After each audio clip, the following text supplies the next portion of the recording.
नमस्कार, सोशल संवाद में स्वागत है। मैं शशि भूषण और ये आपका उपायुक्त का कार्यालय है, जहां छात्र आज सड़कों पर उतरे हैं। उतरने का क्या मुद्दा है, सीधे हम इनसे बात करेंगे। आप उससे अनभिज्ञ नहीं होंगे, लेकिन एक बात ज़रूरी है कि आप रांची का राजभवन हो या आपका जमशेदपुर का या उपायुक्त, सड़कों पर छात्र हैं। कभी नौकरी के मुद्दे पर, कभी पढ़ाई के मुद्दे पर, कभी अलग अलग चीज़ों को लेकर उन्हें सड़क पर उतरना पड़ा। आज के मुद्दे हम जान लेते हैं, क्यों आज आप लोगों को सड़कों पर उतरना पड़ा। सर, आज हम लोग सड़क पर उतरे हैं क्योंकि हम लोग का दूसरा कॉलेज में ट्रांसफ़र किया जा रहा है। एक तो हम लोग यहाँ पे 1.5 साल पढ़े हैं, उसके बाद हम लोग को दूसरा कॉलेज में ट्रांसफ़र किया जाएगा और बचा है बस 6 महीने बचा है। एक तो आप लोगों को भी पता ही है, 11th का एग्ज़ाम जस्ट 1 महीना पहले ही ख़त्म हुआ है। एक उतना लेट में लिया है, अभी तक हम लोग का रिजल्ट जारी नहीं हुआ है और अभी तक ये फैसला ले लिया गया है कि तुम लोग को दूसरा कॉलेज में ट्रांसफ़र करेंगे। तो सर, एक स्टूडेंट को एक कॉलेज में या स्कूल में संभलने के लिए ही 1 साल लगता है। अभी अगर हम लोग फिर से वही चीज़ संभलने के लिए दूसरा कॉलेज में जाएंगे या स्कूल में जाएंगे तो हम लोग को फिर से 1 साल लगेगा। तो हम लोग पढ़ाई कब करेंगे सर? हम लोग का यही है कि हम लोग को जो हम लोग कॉलेज में पढ़ रहे हैं वही वाला कॉलेज में हम लोग को पढ़ाया जाए। और ये फ़र्क इसलिए पड़ा है कि 12th का जो इंटरमीडिएट की पढ़ाई थी वो बंद हो गई है। हाँ, यस सर, वो हम लोग की इंटरमीडिएट की पढ़ाई बंद हो गई है, इसीलिए हम लोग यहाँ रोड पे उतरे हैं। और ये चीज़ हम लोग के कॉलेज में नहीं बताया गया है कि आप लोगों का पढ़ाई बंद होगा। अभी तक हम लोग को सदमे में रखा गया है कि तुम लोग का क्लास होगा। यहाँ पे टाइम टेबल तक भेजा गया है स्कूल में, लेकिन ये नहीं बताया गया कि तुम लोग का पढ़ाई बंद होगा। यहाँ तक कि दूसरा कॉलेज में अगर ट्रांसफ़र करेंगे, अगर बोला गया है कि 5 किलोमीटर के अंदर, अभी बहुत कोई चांडिल से आते हैं, बहुत कोई घाटशिला से आते हैं, बहुत कोई सरिकला खरसुआ से आते हैं, फिर उसके बाद अगर कौन वाला कॉलेज मिलेगा, ये भी तो दिक्कत है ना सर। इसलिए कि जो कॉलेज बताए गए हैं पटमदा में, आपका जाला कॉलेज, आसनबनी, सब शहर से दूर हैं। और जैसे कि अभी हमारा ये जो आंदोलन चल रहा है, स्टूडेंट को हालांकि हमें सड़क पर नहीं उतरना चाहिए था, लेकिन हमारे यहाँ ऐसे हालात हमारे यहाँ पैदा कर दिए गए हैं कि सारे कॉलेज के स्टूडेंट को सड़क पे उतरना पड़ा है। हमारा 11th कंप्लीट हुआ है हाल में, अभी 12th का एडमिशन 20 तारीख से एडमिशन होने वाला था हमारा, और अभी एडमिशन हो नहीं रहा है। कॉलेज वाला हमें ये बोला है, हमारे टीचर्स बताई है कि आप लोगों का एडमिशन नहीं होने वाला 12th में, आप लोग कहीं और देख लीजिए। 11th की बच्चे लोग आ रही है, पेरेंट्स आ रहे हैं, उनका भी एडमिशन नहीं हो रहा है। 4-4 घंटा लाइन में लगा रहे हैं, पेरेंट्स अपना पैसा फेंक रहे हैं। हम जब 11th में एडमिशन लिए थे, पैसा फेंक के 4-4 घंटा हमारे पेरेंट्स, हम धूप में खड़े रहे, तब हमारा एडमिशन हुआ। अब अचानक से वो बोल रहे हैं कि नहीं, आपका 12th में पढ़ाई नहीं हो सकता, आप कहीं और देख लीजिए। 5 किलोमीटर का एरिया में आपको कॉलेज और ये मिल जाएगा। ज़्यादा फर्क पड़ा है वो सब जितने भी कॉलेज में पढ़ने वाले बच्चे हैं वो सब आम और गरीब घरों से हैं और जाग तक, इसलिए कि CBSE ICSE वाले तो कहीं और। सबसे ज़्यादा गरीबों पर ही मार पड़ी है। नाम बताइए। रिया नमाता फ्रॉम वुमेन्स यूनिवर्सिटी। कहाँ से, कितने दूर से आती हैं? हम साक्षी से आते हैं। चलिए, मेरा सामने है होता है बिष्टुपुर, ठीक है, उसी के अंदर 5 किलोमीटर, हम लोग को कोई दिक्कत नहीं है। जो दूर से आते हैं, जो गरीब बच्चे होते हैं, वो क्या करेंगे? अब स्कूल भी ट्रांसफ़र किया जाएगा और सुनने में आया है कि सरकारी स्कूल देगा। सरकारी स्कूल में ज़्यादा फैसिलिटीज़ होता नहीं है, वो हम लोग भी जानते हैं, आम पब्लिक भी जानते हैं, सरकार भी जानते हैं।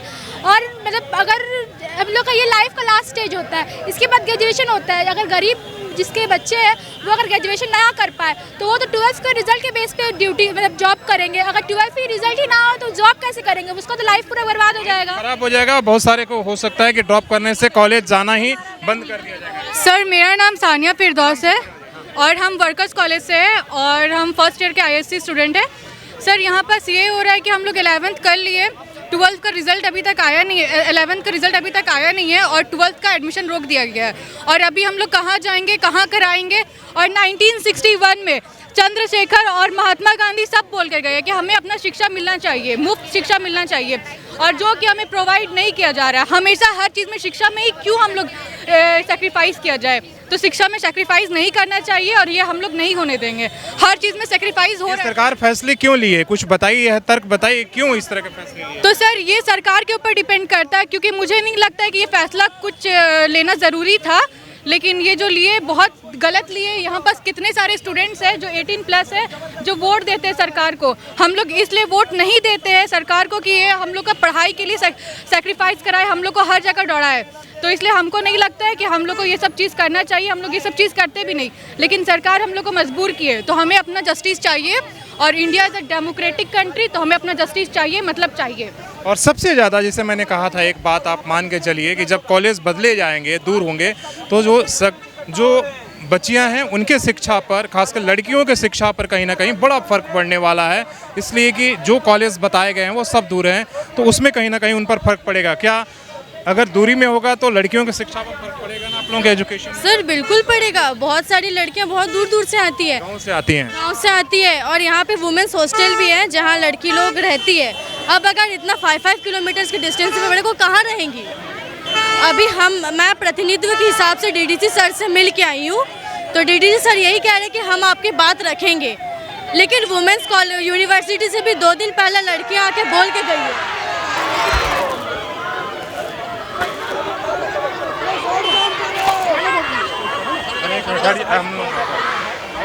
हट जा तुम, हट जा, दिखाते उधर छात्रों को भी देखा।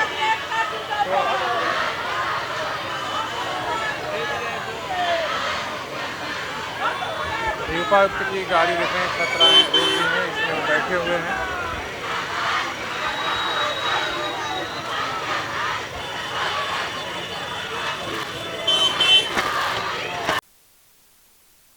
से आपने देखा कि एडीसी की गाड़ी और उनका कहीं ना कहीं बंद को जाम करके रखा गया। इतने बड़े विरोध प्रदर्शन आज सड़कों पर क्यों उतरना पड़ा है छात्रों को, और क्या फर्क है इसका?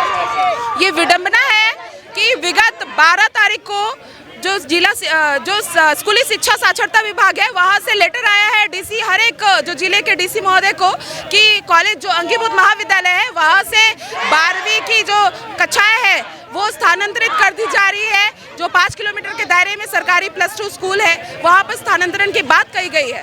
12 तारीख को ये बात हुई है। आज तक ये कुछ भी क्लियर, कुछ भी स्पष्ट नहीं किया गया है हमारे जिला शिक्षा विभाग द्वारा भी। कॉलेजों में असमंजस की स्थिति है, स्टूडेंट जो जा रहे हैं उनको गेट से बाहर उनको भगा दिया जा रहा है, या तो कोई टीचर अपने बलबूते वो क्लास ले रहा है, कुछ भी क्लियर नहीं है। तो ऐसा विडंबना क्यों? आज 10 से 12 पता कि 12-13 दिन हो गए लेटर आए हुए, अभी तक पूर्वी सिंहभूम जिला के किसी भी महाविद्यालय को कुछ भी स्पष्ट नहीं है कि करना क्या है।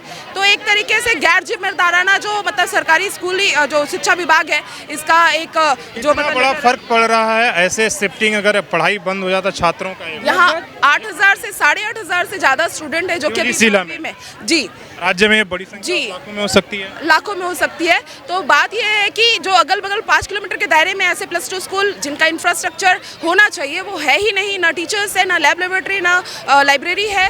तो ऐसी स्थिति में बच्चे जाएंगे कहाँ?